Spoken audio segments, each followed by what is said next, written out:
Hi everyone, welcome to Lipidology's soap making tutorial. Today we're going to show you how we make babyface soap out of grass-fed, grass-finished beef tallow and a few other all-natural ingredients. To start, what you're going to need is a scale to measure all your ingredients. For safety, you're going to want to have a fume mask for when you mix the lye and water, safety goggles, long rubber gloves that reach beyond the wrist, and to protect the sanitation or the hygiene of the products, you're going to want to have hairnet and a beard net if you have a beard, a thermometer so that you can measure the temperature of the ingredients as they are going through chemical changes. Then we have the caustic soda or lye. This is pure lye crystals. We have organic pure vitamin E, food grade citric acid, the grass-fed, grass-finished beef tallow, and water. So we're gonna mix the lye into the water. We've taken some of the water out so that we could mix it with the citric acid. We'll add that as a last step. And also, if you're doing this outside, which we recommend because when you're mixing the lye and the water, it creates fumes, it's good to put something over top to keep any debris or insects from going into the solution. So we use this, and then we put some cheesecloth on top of that. It's a cotton cheesecloth just so that nothing can get in there. All right, we'll show you how it's done. Here we have the tallow that we rendered from suet, and now it's just remelting. So we're gonna let that come to the right temperature. We want to have the lye and the tallow at about 100 degrees Fahrenheit. So here's how we mix the lye and the water. You always want to pour the lye on top of the water. A good way to remember it is that the snow falls on the lake. You never want to do it the other way around because it can be quite a hazard. You're also going to have a metal spoon, not plastic because this is going to get very hot. You don't want it to melt. The plastic container here is a high-grade plastic so it can withstand the heat.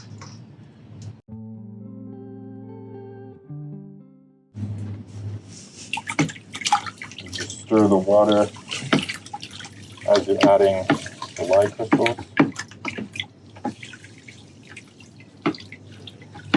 And pretty soon it's going to start to steam and get very hot.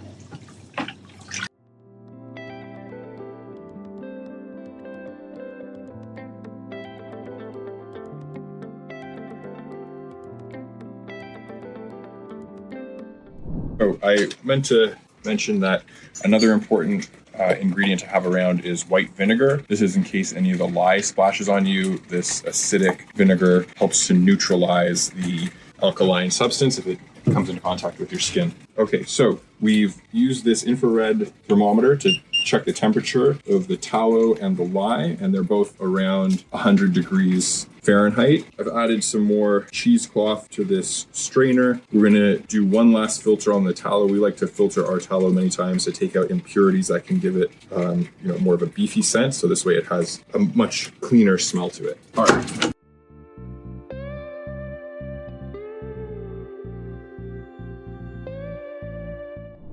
Now that we have the lye and the tallow in the same container, we're gonna start by blending it gently. We're looking to get a light trace with the fat and the lye solution. And then we're gonna add to this the vitamin E and the dissolved citric acid. So we're just looking for this to become a bit cloudy. You can see that it's already starting to turn white.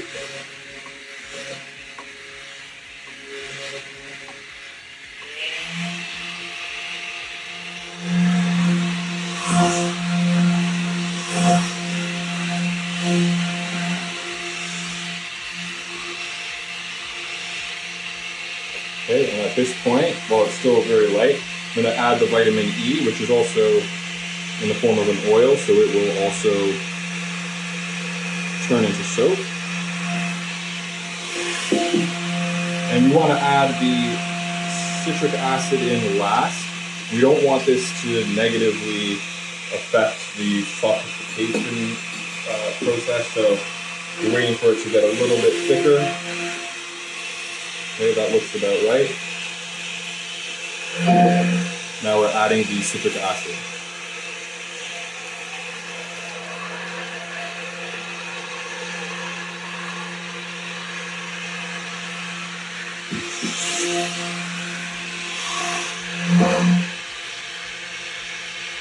So now, as you can see, the soap has become thicker and quite milky. It's not at a full trace yet, but it's all thoroughly mixed. So what we're going to do now is we will put a portion of this into 4-liter pitcher, and then we're going to bring it to trace in this pitcher so that we can time pour correctly and we're not having to pour this whole amount at once, because once it comes to trace and it's thickening, you have a limited time to work with it before it hardens completely.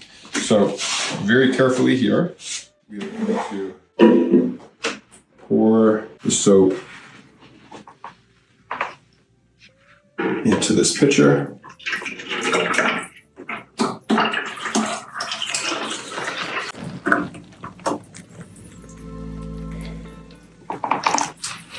See that we've got a nice trace that's pudding consistency.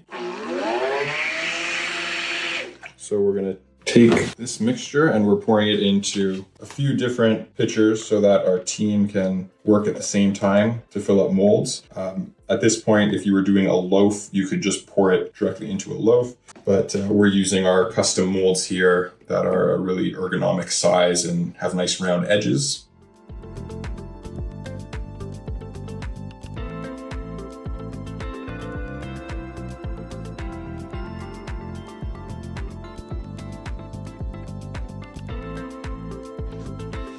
So now we just fill all of these molds.